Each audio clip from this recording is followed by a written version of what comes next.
ہم وہی کہیں گے جو ہمارا دین ہم کو بتاتا ہے، عمل کرو تو تمہارا بھلا ہے۔ السلام علیکم ورحمۃ اللہ وبرکاتہ۔ الحمدللہ رب العالمین، والصلاة والسلام علی سید الانبیاء والمرسلین، وعلی آلہ واصحابہ وازواجہ واہل بیتہ اجمعین، اما بعد فاعوذ باللہ من الشیطان الرجیم، بسم اللہ الرحمن الرحیم۔ وَلَوْ أَنَّهُمْ إِذ ظَّلَمُوا أَنفُسَهُمْ جَاءُوكَ فَاسْتَغْفَرُوا اللَّهَ وَاسْتَغْفَرَ لَهُمُ الرَّسُولُ لَوَجَدُوا اللَّهَ تَوَّابًا رَحِيمًا۔ صدق اللہ مولانا العظیم وصدق رسولہ النبی الامین المتین الکریم، ونحن علی ذلک لمن الشاہدین والشاکرین والحمد للہ رب العالمین۔ حصول برکت کے لیے انتہائی عقیدت و محبت کے ساتھ حضور اکرم سید عالم نور مجسم ارواحنا فدا محمد رسول اللہ صلی اللہ تعالیٰ علیہ وسلم کی پر نور بارگاہ میں درود و سلام کا ہدیہ پیش کر لیں۔ اللہم صلی علی سیدنا و شفیعنا و حبیبنا و مولانا محمد و بارک وسلم، صلاۃ و سلام علیک یا رسول اللہ صلی اللہ تعالیٰ علیہ وسلم۔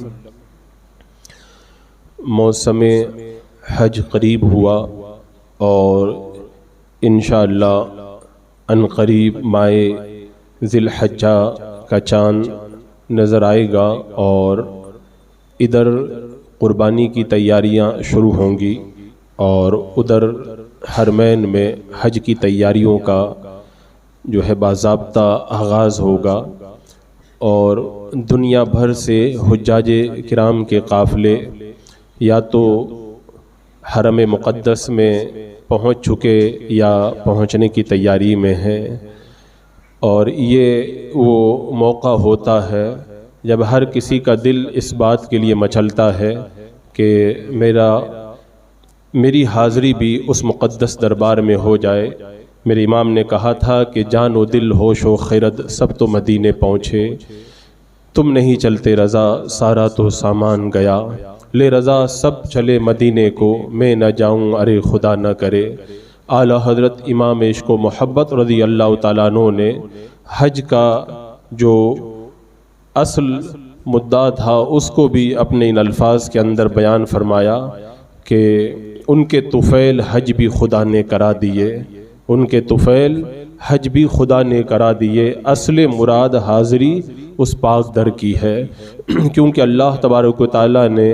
حج یا دیگر جتنی بھی عبادتیں ہیں وہ ساری عبادتیں اپنے حبیب اکرم سید عالم صلی اللہ تعالیٰ علیہ وسلم کے صدقے میں عطا فرمائی، اور حجاج کرام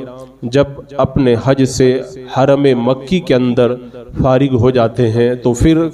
اپنے حج کو قبول کروانے کے لیے بارگاہ مصطفیٰ جان رحمت صلی اللہ تعالیٰ علیہ وسلم میں حاضری دیتے ہیں، اور اعلیٰ حضرت علی رحمت و رضوان کی زبان میں کہ حاجیوں آؤ شہنشاہ کا روزہ دیکھو، کعبہ تو دیکھ چکے کعبے کا کعبہ دیکھو، غور سے سن تو رضا کعبے سے آتی ہے صدا، میری آنکھوں سے میرے پیارے کا روزہ دیکھو۔ اللہ تبارک و تعالیٰ نے اپنے حبیب اکرم سید عالم صلی اللہ تعالیٰ علیہ وسلم کے صدقے میں اس گنبد نور کو بھی وہ مقام عطا فرمایا، اس تربت نور کو بھی مقام عطا فرمایا، اور شہر مدینہ کو بھی بڑا مقام عطا فرمایا۔ یہی وجہ ہے کہ عظمت والی چیزوں کے بہت سارے نام ہوا کرتے ہیں، تو اللہ تبارک و تعالیٰ نے شہر مدینہ کو وہ عظمت عطا فرمائی کہ شہر مدینہ کے بھی بڑے نام ہیں، بہت سارے نام ہیں۔ علماء کرام نے شہر مدینہ کے 99 نام اپنی کتابوں کے اندر گنوائے ہیں، اور خود میرے آقا صلی اللہ تعالیٰ علیہ وسلم ارشاد فرماتے ہیں اللہ تبارک و تعالیٰ نے مجھے حکم دیا کہ مدینہ کا نام میں طیبہ رکھوں، تو طیبہ بھی ہے، میرے آقا علیہ السلام نے اس کو تابہ بھی فرمایا، اور اس کو مدینہ تو خود میرے پروردگار عالم نے قرآن مقدس کے اندر فرمایا اے اہل مدینہ۔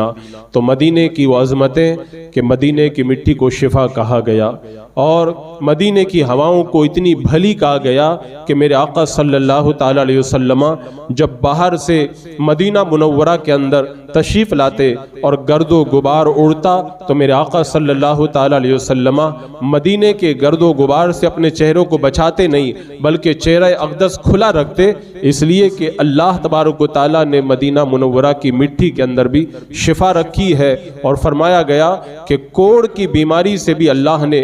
شہر مدینہ کی مٹی کے اندر شفا رکھی ہے۔ اور آقا کریم صلی اللہ تعالیٰ علیہ وسلم خود فرماتے ہیں کہ من زار قبری وجبت لہو شفاعتی، جس نے میرے روضہ اطہر کی زیارت کی میری شفاعت اس کے لیے واجب ہے۔ ویسے تو ہم اہل سنت و جماعت کا یہ عقیدہ ہے کہ اللہ کے رسول صلی اللہ تعالیٰ علیہ وسلم کل قیامت کے دن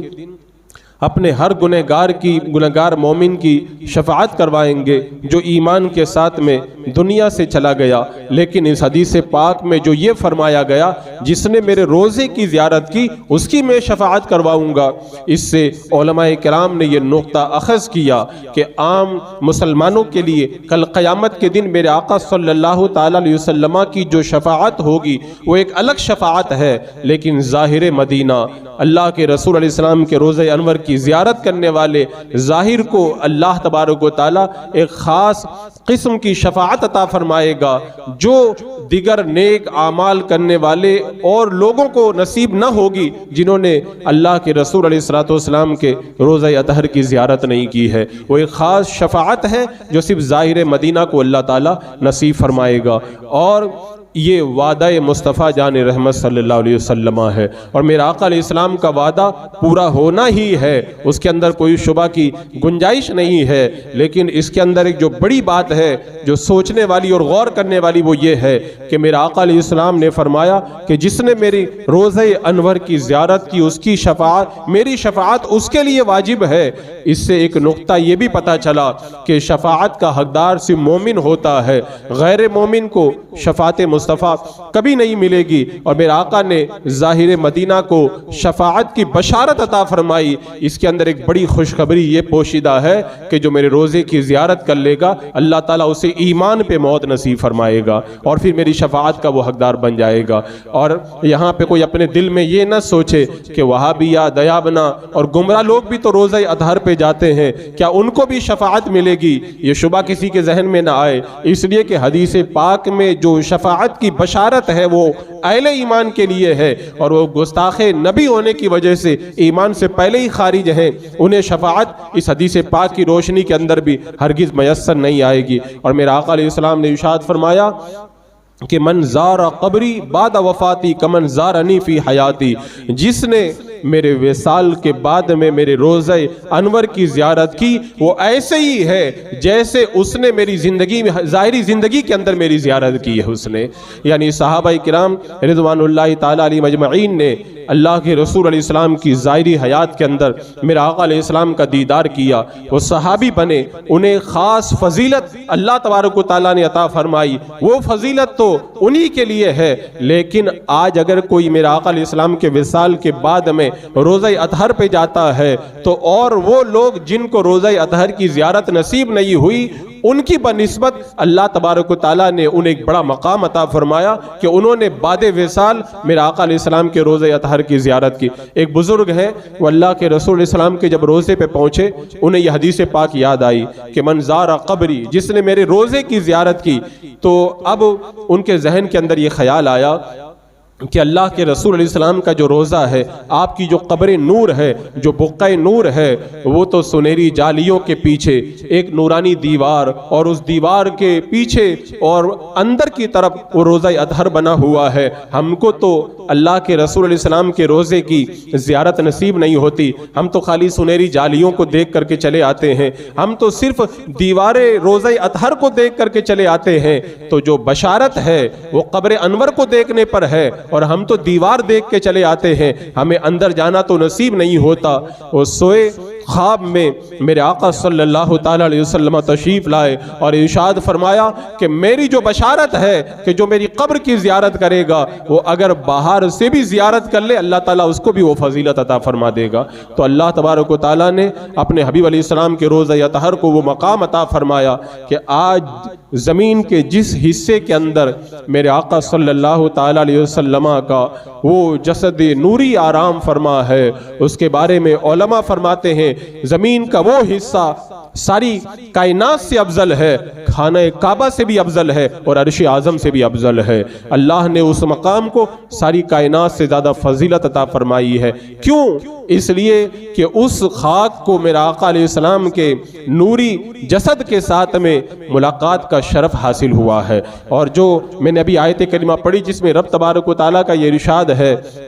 وَلَوْ أَنَّهُمْ ظَلَمُوا أَنفُسَهُمْ, اگر وہ اپنی جانوں پہ ظلم کر لیں تو کیا کریں؟ جاؤک فاستغفر اللہ. وَلَوْ أَنَّهُمْ ظَلَمُوا أَنفُسَهُمْ جاؤک, اے محبوب تیرے حضور میں حاضر ہوں, فاستغفر اللہ, اللہ کی بارگاہ میں استغفار کریں, اور فاستغفر لهم الرسول, اور پھر رسول ان کے لیے شفاعت کریں, لوجد اللہ تواب الرحیم, تو اللہ کو ضرور توبہ قبول کرنے والا مہربان پائیں گے. یہ حکم ہمیشہ کے لیے ہے. امام نور الدین سمہودی رحمۃ اللہ تعالیٰ علیہ فرماتے ہیں میرے آقا علیہ السلام کی حیات ظاہری میں بھی یہی حکم تھا اور بعد وصال بھی یہی حکم ہے. یہی وجہ ہے کہ صحابہ کرام سے اگر کوئی خطا اور کوئی گناہ سرزد ہو جاتا میرے آقا علیہ السلام کی بارگاہ میں جاتے اور جا کر کے عرض کرتے یا رسول اللہ ہم نے اپنی جانوں پہ ظلم کیا ہے, حضور توجہ فرمائے. کوئی جا کے کہتا یا رسول اللہ مجھے پاک فرما دے. دورے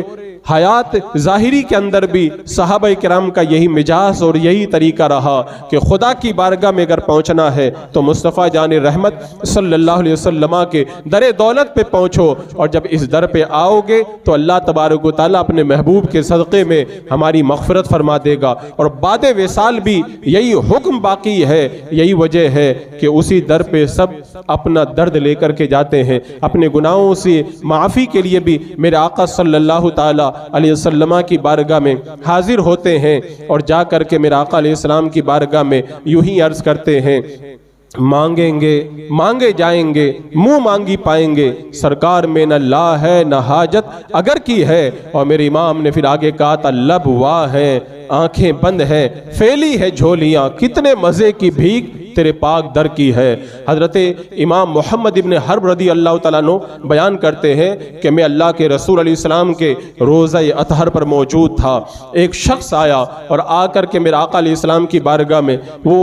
سلام پیش کیا اور اس کے بعد میں رونے لگا اور آیت کریمہ پڑھنے لگا وَلَوْ أَنَّهُمْ ظَلَمُوا أَنفُسَهُمْ جَاءُوكَ فَاسْتَغْفَرُوا اللَّهَ وَاسْتَغْفَرَ لَهُمُ الرَّسُولُ لَوَجَدُوا اللَّهَ تَوَّابًا رَحِيمًا. عرض کرنے لگا یا رسول اللہ نے ہمیں حکم دیا ہے اگر تم سے گناہ ہو جائے, اگر تم سے خطا سرزد ہو جائے, اگر تم اپنی جانوں پر ظلم کر بیٹھو تو میرے محبوب کے در پہ آ جاؤ. یا رسول اللہ ہم نے قرآن میں اس آیت کریمہ کو پایا, آپ کے در پہ اپنے گناہوں سے معافی کے لیے ہم حاضر ہوئے ہیں, اللہ کی بارگاہ میں آپ ہماری سفارش فرما دیں. حضرت امام محمد ابن حرب رضی اللہ تعالیٰ عنہ بیان کرتے ہیں وہ رو رو کر کے میرے آقا علیہ السلام کی بارگاہ میں دعا کرتا رہا. جب پلٹا ہے میں سویا تو خواب میں میرے آقا تشریف لائے اور کہا کہ اے محمد ابن حرب اس عرابی کو جا کر کے یہ کہہ دو اللہ تبارک و تعالیٰ نے میری شفاعت کی وجہ سے اور میری سفارش کی وجہ سے تیرے گناہوں کو معاف کر کے تجھے گناہوں سے سترہ فرما دیا ہے. تو یہ جو بشارت ہے دنیا میں میرے آقا علیہ السلام کی حیات ظاہری میں بھی یہی بشارت ہے اور بعد وصال بھی یہی بشارت ہے. حضرت امام حاتم اصعم رضی اللہ تعالیٰ عنہ جب اللہ کے رسول علیہ السلام کے روزہ اطہر کے اوپر حاضر ہوئے اور حاضر ہو کر کے عرض کیا یا رسول اللہ میں گنہگار آپ کے در دولت پہ آیا ہوں, حضور مجھے اپنے در سے آپ نامراد مت لوٹائیے گا. ابھی حضرت امام حاتم اصعم رضی اللہ تعالیٰ عنہ دعا کر رہے, غیب سے آواز آئی اے حاتم اصعم اگر تجھے سترہ نہ کرنا ہوتا, اگر تجھے پاک نہ کرنا ہوتا تو اس روزے کی زیارت بھی تمہیں نصیب نہ ہوتی. جسے روزے کی زیارت میں نصیب کرتا ہوں اسے ستھرا کرنا مقصود ہوتا ہے. جاؤ تم اس حال کے اندر پلٹو کہ تمہیں سارے گناہوں سے پاک صاف کر دیا گیا ہے. اس در پہ جو بندہ آتا ہے اللہ تبارک و تعالیٰ اپنے حبیب کے صدقے کے اندر اسے گناہوں سے پاک و صاف فرما دیتا ہے, اور اس در پہ کوئی بھی آنے والا کبھی محروم نہیں پلٹتا ہے. آپ ہمارے اسلاف کی تاریخ کو پڑھیں. حضرت جابر بن عبداللہ رضی اللہ تعالیٰ عنہ اللہ کے رسول علیہ السلام کے جب روزے پر پہنچ کر کے رونے لگے, اور اس در پہ جانے کے بعد میں تو سخت سے سخت دل کی آنکھوں میں بھی آنسو آ جاتے ہیں, اس لیے کہ جب بندہ اللہ کے رسول علیہ السلام کے روزہ اطہر پہ جب پہنچتا ہے اور مقدس جالیوں پہ جب نظر پڑتی ہے تو پھر اسے یقین آ جاتا ہے کہ میری شفاعت کا جو ملجا و ماوا ہے وہ یہی جگہ ہے, اور میری ساری مشکلات کا حل اگر کہیں پہ ہے تو اسی دربار میں ہے. میرے گناہوں کی معافی اگر کسی کی شفاعت سے اللہ تعالیٰ فرمائے گا تو اسی پیارے آقا صلی اللہ تعالیٰ علیہ وسلم کے صدقے میں فرمائے گا. اور پھر وہاں پہ جانے کے بعد میں بندے کے دل کی ایک عجیب کیفیت ہوتی ہے, اور فرمایا کہ یہ وہ دربار ہے کہ اس دربار میں رونا ہی چاہیے. اور جب بندہ اس دربار میں جب روتا ہے تو اللہ کے رسول علیہ السلام کی نگاہ خاص اس اپنے امتی کے اوپر پڑتی ہے. اور یہ تو بات کی بات ہے, جب زائر مدینے میں داخل ہوتا ہے, روایتوں میں موجود ہے مدینے کے چاروں طرف فرشتوں کا پہرا ہے. جب ظاہر مدینے میں داخل ہونے لگتا ہے تو فرشتے نور کے طبق کے ساتھ میں اس کا استقبال کرتے ہیں, اور اس کے اوپر نورانی طبق اس کے اوپر نثار کرتے ہیں, اور بڑے استقبال کے ساتھ میں ظاہر مدینہ کو مدینہ منورہ کے اندر لایا جاتا ہے. اللہ نے مدینے کو یہ فضیلت عطا فرمائی. میرے آقا علیہ السلام نے فرمایا کہ مدینے کی حفاظت پر اللہ نے فرشتوں کو مامور فرما دیا ہے. فرشتے خود مدینے کی حفاظت فرماتے ہیں. جب اللہ کے رسول علیہ السلام مدینے میں تشریف نہیں لائے تھے تو مدینہ یثرب تھا,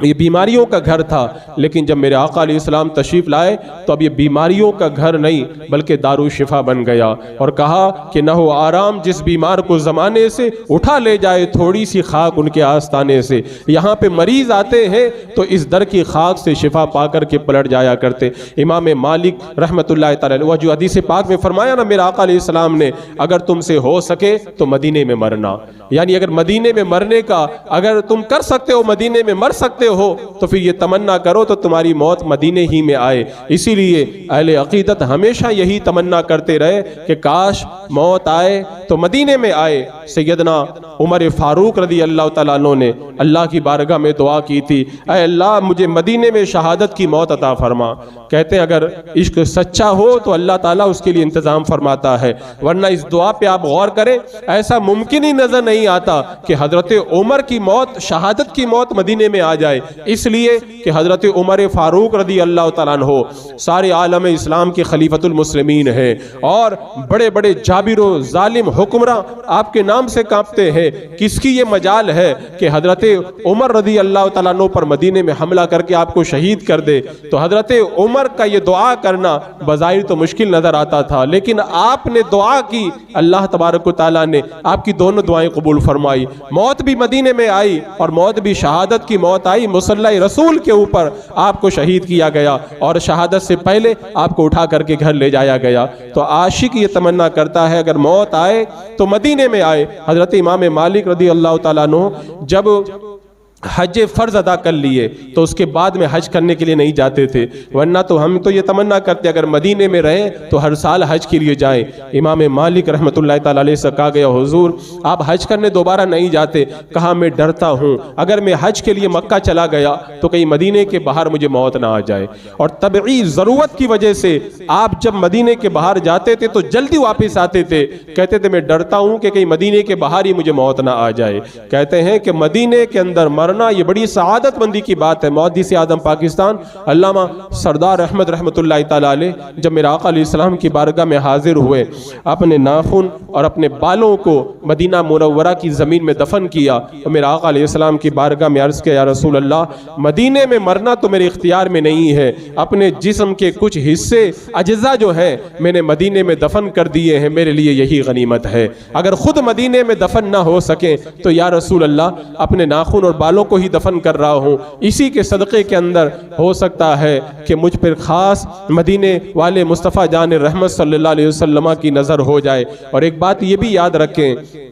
کہ مدینے کے اندر جو بندہ مرتا ہے، میرا آقا علیہ السلام نے فرمایا اس کی میں شفاعت کرواؤں گا۔ سب سے پہلے میرا آقا علیہ السلام ان لوگوں کی شفاعت کروائیں گے جو مدینے کے اندر مرتے ہیں۔ ایسا شفاعت کا شہر ہے کہ جو یہاں پہ مرتا ہے، اللہ تبارک و تعالیٰ اسے میرا آقا علیہ السلام کی خاص شفاعت میں سے حصہ نصیب فرماتا ہے۔ لیکن اگر کوئی تمنا رکھے مدینے میں مرنے کی اور مدینے میں موت نہ آئے تو انشاءاللہ مرنے کے بعد میں فرشتے اسے مدینہ لے جائیں گے۔ اور یہ باضابطہ کئی روایتوں سے ثابت ہے۔ علامہ مفتی احمد یار خان صاحب حکیم الامت رحمۃ اللہ تعالیٰ علیہ خود اپنا واقعہ بیان کرتے ہیں کہ میں اللہ کے رسول علیہ السلام جب میں حج کے لیے گیا تو اللہ کے رسول علیہ السلام کے روزے پہ حاضر ہوا، میں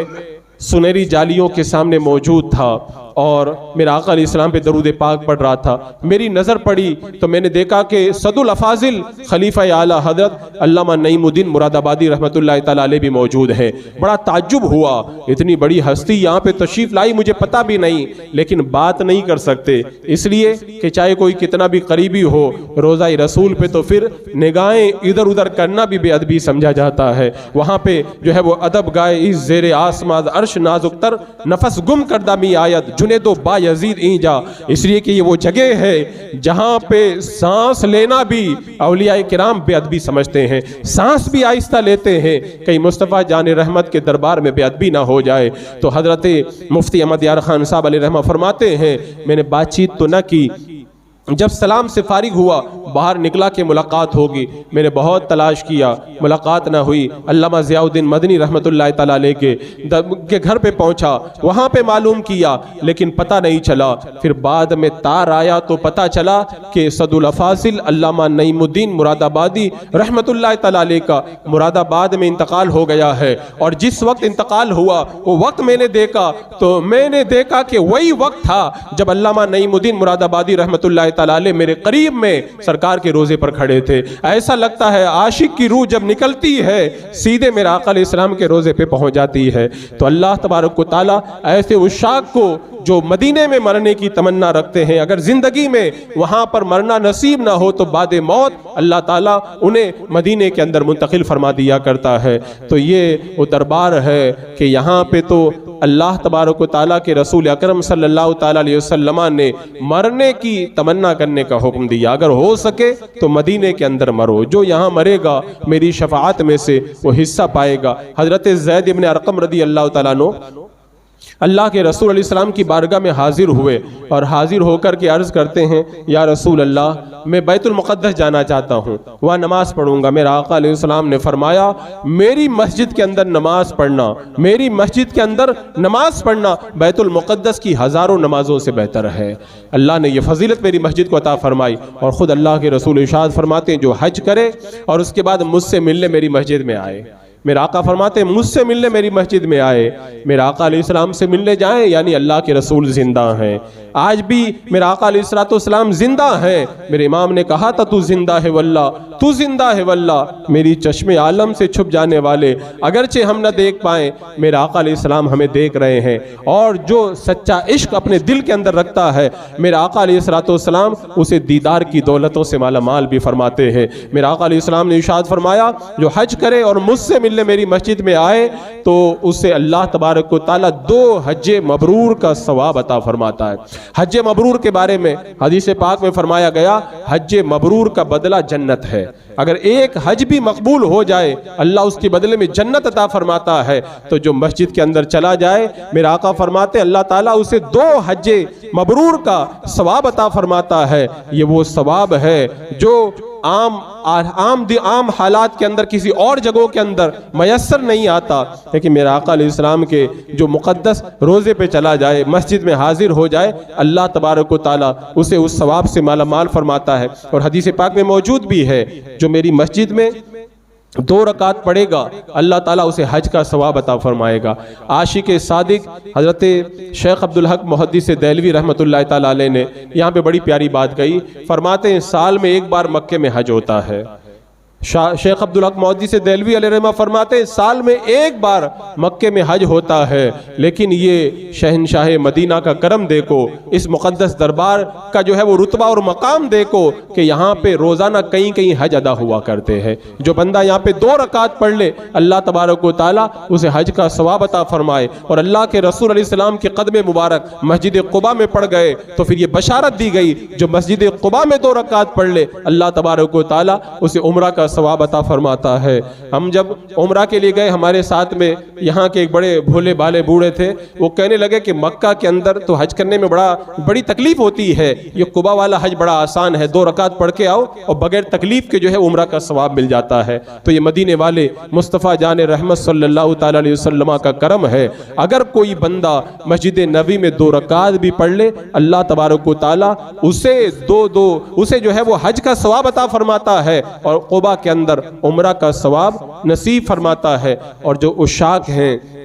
ان کی بات ہی نرالی ہے، وہ جب مدینے جاتے تو ان کی کیفیت الگ ہی ہوا کرتی ہے۔ حضرت امام مالک رحمۃ اللہ تعالیٰ علیہ کے بارے میں جیسا کہ میں نے ابھی بتایا کہ وہ کتنا ادب کرتے تھے، اور جب ادب کرتے تھے تو پھر یہی وجہ ہے امام مالک فرماتے کبھی ایسا نہیں ہوا کہ کوئی رات خالی چلی جائے خواب میں مجھے اللہ کے رسول کا دیدار نہ ہو، کوئی رات خالی جاتی ہی نہیں تھی۔ اور علامہ یوسف نبہانی رحمۃ اللہ تعالیٰ علیہ یہ اعلیٰ حضرت رضی اللہ تعالیٰ عنہ کے زمانے میں تھے۔ اعلیٰ حضرت جس وقت بر صغیر ہند و پاک میں گمراہوں کا رد کر رہے تھے، اسی زمانے میں علامہ یوسف نبہانی رحمۃ اللہ تعالیٰ علیہ عرب ممالک کے اندر گمراہ لوگوں کا ڈٹ کر کے رد فرماتے تھے۔ جب آپ پہنچے بارگاہ مصطفیٰ جان رحمت صلی اللہ علیہ وسلم میں، دور بیٹھے ہوئے تھے، کوئی جا کر کے عرض کرتا حضور سرکار کے روزے پہ آپ قریب کیوں نہیں جاتے؟ آپ رو پڑے اور رو کر کے فرمایا میرے قدم اس لائق نہیں ہے کہ میں سرکار علیہ السلام کے روزے کے قریب جا کر کے کھڑا ہو سکوں۔ جب بندہ اتنا نیک ہوتا ہے، علامہ یوسف نبہانی رحمۃ اللہ تعالیٰ علیہ کی بیوی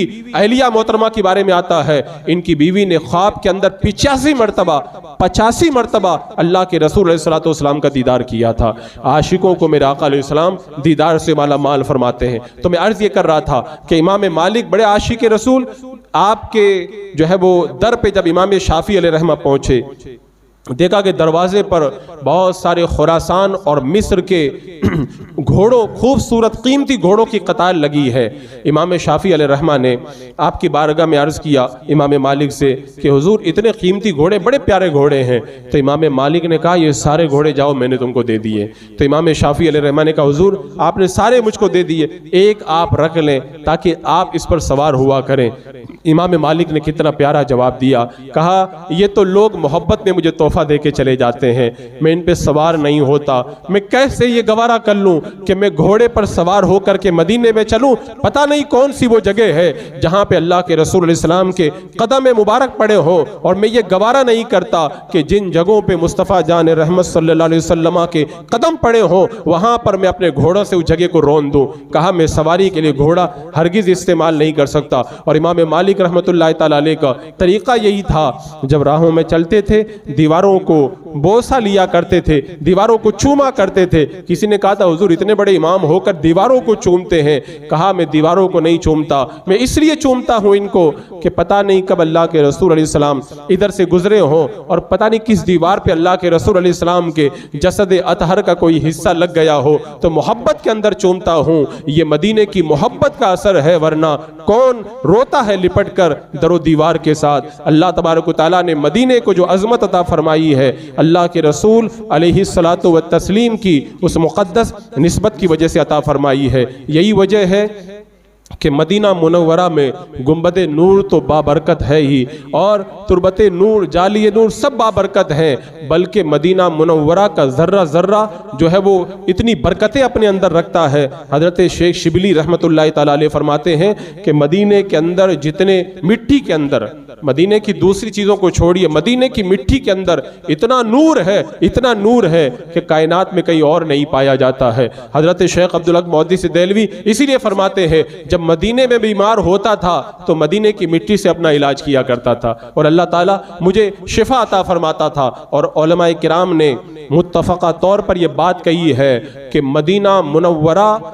ایسے انوار کا مالک ہے. ساری کائنات کے اندر جتنی برکتیں ہیں، جتنی رحمتیں ہیں، جتنے انوار ہیں، سب کے سب مدینہ جو ہے سب کا سر چشمہ ہے. اور ساری برکتیں اور رحمتیں ساری کائنات میں اگر بڑھتی ہیں تو مدینے سے بڑھتی ہے. ساری رحمتوں کا جو مرکز ہے، وہ سینٹر ہے، وہ مدینہ منورہ ہے. اور ساری رحمتیں اور برکتیں یہیں سے جو ہے وہ تقسیم کی جاتی ہے. کیوں نہ ہو قاسم نحمت مصطفیٰ جان رحمت صلی اللہ تعالی علیہ وسلم اسی شہر مدینہ کے اندر آباد ہے. اور اللہ کے رسول علیہ السلام کی حدیث پاک سے بھی یہ پتہ چلتا ہے کہ ساری کائنات میں سب سے جو ہے وہ افضل جگہ وہ ہے جہاں پہ میرا آقا علیہ السلام آرام فرما ہے. اور ایک حدیث پاک میں تو یہاں تک فرمایا گیا کہ میرے حجرہ مبارکہ اور منبر نور کے درمیان جو جگہ ہے وہ جنت کی کیاریوں میں سے ایک کیاری ہے. آج بھی آپ جا کے دیکھ لیں، اللہ کے رسول علیہ السلام نے جس کو جنت کی کیاری فرمایا، آج لوگ لائن لگا کر کے